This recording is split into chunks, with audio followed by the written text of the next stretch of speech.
दोस्तों नमस्कार, जय हिंद, वंदे मातरम। जैसा कि आपको मैंने बताया था कि इस वीडियो में हम आपको हिंदी साहित्य से रिलेटेड जितने भी आपकी वार्षिक परीक्षा में प्रश्न बनते हैं वो सब बताएंगे।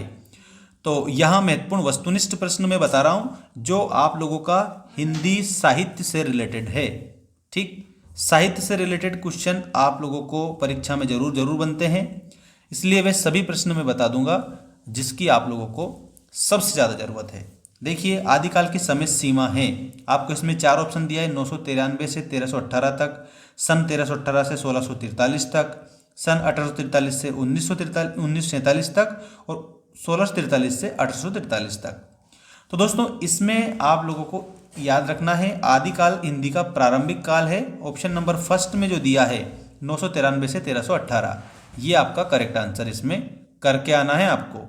ठीक, दूसरा प्रश्न है सूरदास किस भक्ति शाखा के कवि हैं। दोस्तों सूरदास जी जो है ना, ये कृष्ण भक्ति शाखा के कवि है। सूरदास जी ने कृष्ण भगवान की भक्ति की है। सूरदास के गुरु का नाम वल्लभाचार्य है। कृष्ण भक्ति शाखा के प्रमुख कवि हैं और सूर सागर इनका प्रतिनिधि ग्रंथ है। ये भक्ति काल से रिलेटेड बात है, ध्यान रखना। अगला क्वेश्चन है आपका, देखिएगा, वीर गाथा काल का श्रेष्ठ महाकाव्य है। महाकाव्य में जो चित्रण होता है ना, वो चित्रण होता है समग्र। याद रखना आप सभी, महाकाव्य में समग्र चित्रण होता है। ठीक है ना। अगर आपसे पूछा कि समग्र चित्रण किस काल में पाया जाता है, तो महाकाव्य में पाया जाता है। ठीक, यहाँ वीरगाथा काल का महाकाव्य के रूप में आपको सबसे बेस्ट रचना जो थी वो मैं बता देता हूँ, पृथ्वीराज रासो।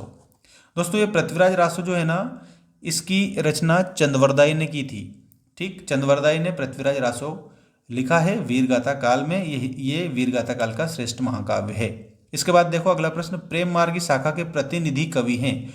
प्रेम मार्गी शाखा के जो प्रतिनिधि कवि हैं ना, उसमें आप सभी बच्चों को बताना है और वो आपका हो जाएगा जायसी। जायसी मतलब कि मलिक मोहम्मद जायसी। इन्होंने पद्मावत लिखा है, याद रखना आप सभी, पद्मावत इनकी रचना है। किसकी है? जायसी की है पद्मावत।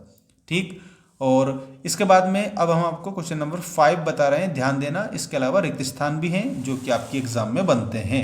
ऐसे सभी क्वेश्चन हम डिस्कस करेंगे, याद रखना आप सभी बच्चे।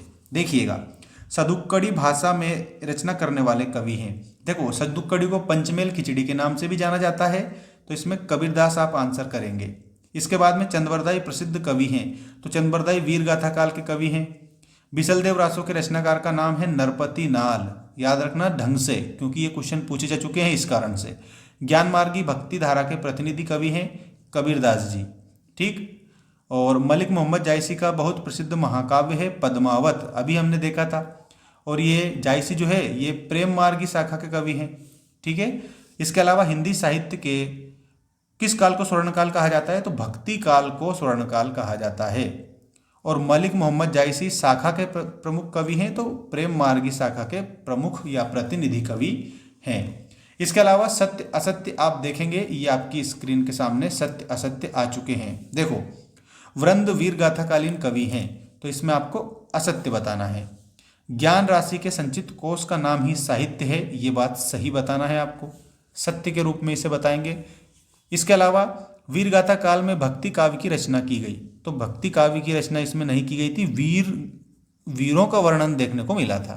ठीक, भक्ति काल में मिलती है भक्ति। तो इसके बाद में देखो, सूरदास ने ब्रज भाषा में काव्य रचना की है, ये आपको सही बताना है, सत्य लिखेंगे इसमें। ठीक है, अगला आप देखो, यहाँ तुलसीदास रीतिकालीन कवि थे, तो रीतिकाल के कवि नहीं थे। तुलसीदास तो कौन से थे?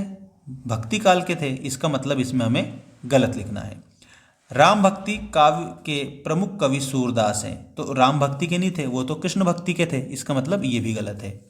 अगला देखो आप सभी, नेक्स्ट आपका क्वेश्चन, मीराबाई रीतिकाल की कवियत्री हैं, तो रीतिकाल की नहीं है, मीराबाई भक्ति काल की है, तो इसमें भी हम असत्य लिखेंगे।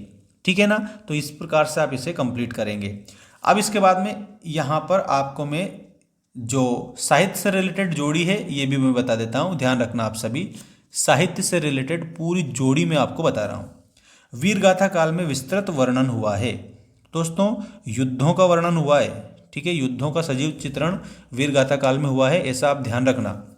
राम भक्ति शाखा के श्रेष्ठ कवि हैं, तो राम भक्ति शाखा के श्रेष्ठ कवि तुलसीदास जी हैं। तुलसी तुलसी सब कहें, तुलसी बन की घास, हो गई कृपा राम की तो बन गए तुलसीदास। ठीक, ध्यान रखना। आश्रयदाताओं की अतिशयोक्ति प्रशंसा की गई है। आश्रयदाताओं की याद रखना आप सभी, आदिकाल में आश्रयदाताओं की प्रशंसा की गई है, क्योंकि कवि वहाँ पर रहते थे जहाँ राजा का महल रहता था। राजा अपने आश्रय में उसे रखते थे तो राजा के बारे में ही वर्णन करेंगे। इसलिए गुरु की महिमा का बखान हुआ है। इसमें आप लोगों को गुरु की महिमा का बखान आपको बताना है, भक्ति काल में हुआ है। गुरु गोविंद दोऊ खड़े, कांके लागू पाए, बलिहारी गुरु आपकी गोविंद दियो बताए। इस प्रकार से घनानंद, घनानंद रीतिकाल के कवि हैं, आप याद रखना। घनानंद आपको रीतिकाल बताना है।